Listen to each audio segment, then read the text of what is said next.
दुनिया भर में बहुत सारी ऐसी जगहें हैं जो अब अबैंडन्ड हैं, जैसे कि कोई भूतों का अड्डा हो, ढहते हुए चर्च, डूबे हुए शहर। ये सब देखने में तो थोड़े डरावने लगते हैं, पर इनमें एक अजीब सा थ्रिल भी है। इमेजिन करें कि इन जगहों पर क्या क्या हुआ होगा, कितनी कहानियां छिपी होंगी इन दीवारों में। इन शहरों के इतिहास में झांकेंगे, जानेंगे कि क्यों इन्हें छोड़ दिया गया, और देखेंगे कि कैसे नेचर अब इन जगहों पर अपना राज कर रही है।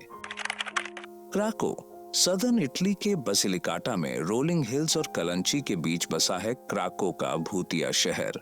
क्राको की कहानी उतार चढ़ाव, पतन और एक अजीबोगरीब सुंदरता की है। 6th सेंचुरी बीसी में यूनानियों द्वारा स्थापित यह शहर सदियों तक फला फूला स्ट्रेटेजिकली सेफ्टी के लिए एक चट्टानी चोटी पर बसा हुआ था। यहाँ 2000 साल से भी ज्यादा समय तक लोग रहे। 19वीं शताब्दी तक क्राको अपने पीक पर पहुंच गया था, जिसमें एक ह्यूमन पॉपुलेशन और एक सोशल सेंटर था जो लाइफ से भरा हुआ था। लेकिन 20वीं शताब्दी में फॉल्टी वाटर पाइप्स ने लैंडस्लाइड्स को जन्म दिया, जिसने धीरे धीरे शहर को डिस्टेबलाइज करना शुरू कर दिया। इस जियोलॉजिकल कंडीशन ने लोगों को इकोनॉमिक परेशानी में डाल दिया। वहां रहने वाले लोगों को एक मुश्किल फैसला लेने के लिए मजबूर कर दिया। लोगों ने अपना घर छोड़ना शुरू कर दिया। धीरे धीरे क्राको खाली हो गया। आज क्राको एक साइलेंट सेंटिनल की तरह खड़ा है। इसकी खाली सड़कें और ढाती इमारतें एक बीते युग की कहानियां सुनाती हैं। मदर नेचर ने फिर से अपना असर दिखाना शुरू कर दिया है। जंगली फूल फुटपाथों की दरारों से निकल रहे हैं और बर्ड्स हाउसेज में घोंसला बना रहे हैं। सिटी मेथोडिस्ट चर्च 1926 में बना यह चर्च गैरी की इकोनॉमी की बैकबोन यूएस स्टील की मदद से बना था। यह सिर्फ एक चर्च नहीं था, यह गॉथिक रिवाइवल स्टाइल में 9 मंजिला इमारत थी, जिसमें रंगीन कांच की खिड़कियां, एक ऑर्गन और सीमन हॉल नाम की एक अलग इमारत थी, मानो एक चर्च के अंदर एक पूरा शहर। इसमें एक फेलोशिप हॉल, जिम और यहां तक कि एक थिएटर के आकार की स्क्रीन भी थी, जो 1920 के दशक में बहुत पॉपुलर थी। एक साल के अंदर 1700 से ज्यादा लोग यहां आने लगे और 1950 के दशक में यह संख्या 3000 तक पहुंच गई। सिटी मेथोडिस्ट चर्च एक सोशल सेंटर, पूजा स्थल और गैरी की प्रॉस्पेरिटी का सिंबल बन गया। लेकिन स्टील की तरह ही इकोनॉमी भी बदल सकती है और खराब हो सकती है। जैसे जैसे गैरी का स्टील इंडस्ट्री कम होता गया, वैसे वैसे चर्च की किस्मत भी कम होती गई। इतनी बड़ी इमारत को बनाए रखना मुश्किल हो गया। 1975 में इसके दरवाजे हमेशा के लिए बंद हो गए। आज सिटी मेथोडिस्ट चर्च वीरान खड़ा है, जो अपने पुराने गौरव की याद दिलाता है। फिर भी यह अर्बन एक्सप्लोरर्स और हिस्ट्री लवर्स के लिए एक आकर्षक जगह है। कुछ इसे भद्दा मानते हैं तो कुछ इसे आर्किटेक्चरल मार्वल मानते हैं, लेकिन एक बात पक्की है, सिटी मेथोडिस्ट चर्च गैरी के रिच पास्ट की याद दिलाता है। प्रिपियट एक शहर जिसे सोवियत पॉम्पेई भी कहा जाता है, जो रेडियो एक्टिव हेज में जमा हुआ है, जैसे समय थम गया हो। 1970 में चेर्नोबिल न्यूक्लियर पावर प्लांट के वर्कर्स के लिए बनाया गया प्रिपियट न्यूक्लियर पावर से चलने वाले फ्यूचर के लिए होप और एक्साइटमेंट का सिंबल था। चौड़ी सड़कें थीं, स्कूलों में बच्चों की हंसी गूंजती थी और एक मॉडर्न अम्यूजमेंट पार्क अपने ग्रैंड ओपनिंग का इंतजार कर रहा था। 26 अप्रैल 1986 को सब कुछ बदल गया। रिएक्टर नंबर 4 में विस्फोट हुआ, जिससे रेडियो एक्टिव क्लाउड निकला और प्रिपियट की कहानी हमेशा के लिए बदल गई। सिर्फ 36 घंटे बाद पूरे शहर को खाली कर दिया गया। आधे खाए गए भोजन, बिखरे हुए खिलौने और निजी सामान अपार्टमेंट में बिखरे हुए थे।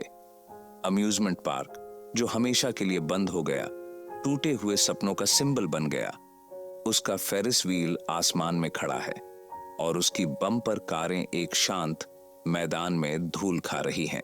धीरे धीरे नेचर ने अपना खोया हुआ शहर वापस लेना शुरू कर दिया।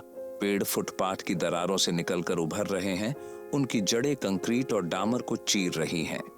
बेलढाती इमारतों के बीच अपना रास्ता बना रही हैं।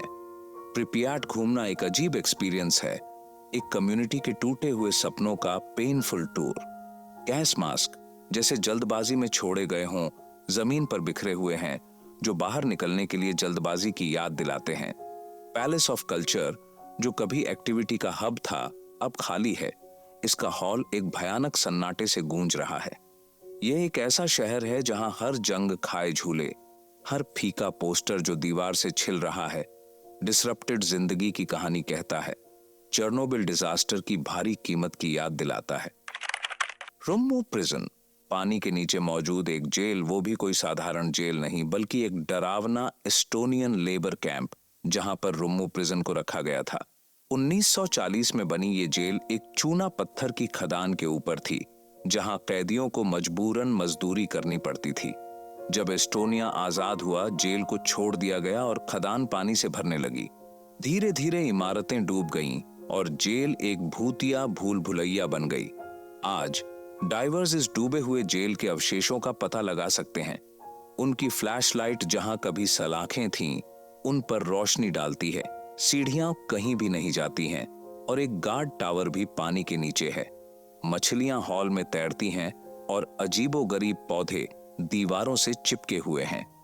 रुम्मू प्रिजन भयानक अतीत की याद दिलाता है, लेकिन यह नेचर की ताकत का भी सबूत है। यह हिस्ट्री और एडवेंचर का मिश्रण है जो आपको कहीं और नहीं मिलेगा। प्लिमथ, यहां सिर्फ चमकदार इमारतें और शोरगुल वाली गलियां नहीं थीं। इस शहर के कोने कोने में छिपे हैं रहस्यमयी ठिकाने जो आपको अतीत की सैर पर ले जाएंगे। मॉन्सेरात का पुराना शहर प्लायमथ यूरोपीय लोगों द्वारा 1632 में स्थापित किया गया था और यह सदियों तक आइलैंड का दिल रहा था। 1995 में सब कुछ बदल गया जब सुफ्रियर हिल्स वोल्केनो फटा और पूरे शहर को राख में बदल दिया। आज प्लिमथ लगभग 1.5 मीटर मोटी राख की चादर के नीचे दफन है, जिसके कारण इसे मॉडर्न पॉम्पी भी कहा जाता है। यह एक भूतिया शहर है जो आइलैंड के विनाशकारी अतीत की याद दिलाता है। हालांकि प्लिमथ एक रिस्ट्रिक्टेड जोन है, फिर भी आप एंटीगुआ से ऑर्गेनाइज्ड टूर से इस गोस्ट टाउन की यात्रा कर सकते हैं। ये टूर आपको खंडहरों का पता लगाने और इस ट्रेजेडी के बारे में जानने का मौका देते हैं।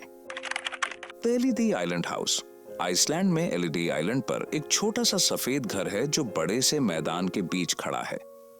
इसे अक्सर दुनिया का सबसे अकेला घर कहा जाता है और यह वाकई सोचने पर मजबूर कर देता है। कुछ लोग अफवाहें उड़ाते हैं कि यह एक अरबपति का छिपने का ठिकाना है या कोई साधु यहां रहता है, लेकिन असलियत कुछ और ही है। 1953 में बना यह घर शिकारियों के लिए एक लॉज हुआ करता था। वे यहां पफिन पकड़ने आते थे और इसी घर में रहते थे। भले ही यह शिकारियों के लिए बना था, एलिडे आइलैंड हाउस आज भी बहुत खूबसूरत है। यह अकेलेपन, मजबूती और आइसलैंड की नेचुरल ब्यूटी का सिंबल है। उबड़ खाबड़ जमीन के बीच यह घर शांति का एहसास दिलाता है। नेचर कितनी इंस्पायरिंग और अमेजिंग हो सकती है, यह हमें यहां से देखकर पता चलता है। इस अकेले घर ने कलाकारों और फोटोग्राफरों को भी अपनी ओर खींचा है, जो इसकी खूबसूरती और रहस्य से मोहित हो गए हैं। इसकी तस्वीरें कई जगहों पर छपी हैं और ऑनलाइन भी देखी जा सकती हैं, जिससे यह और भी मशहूर हो गया है।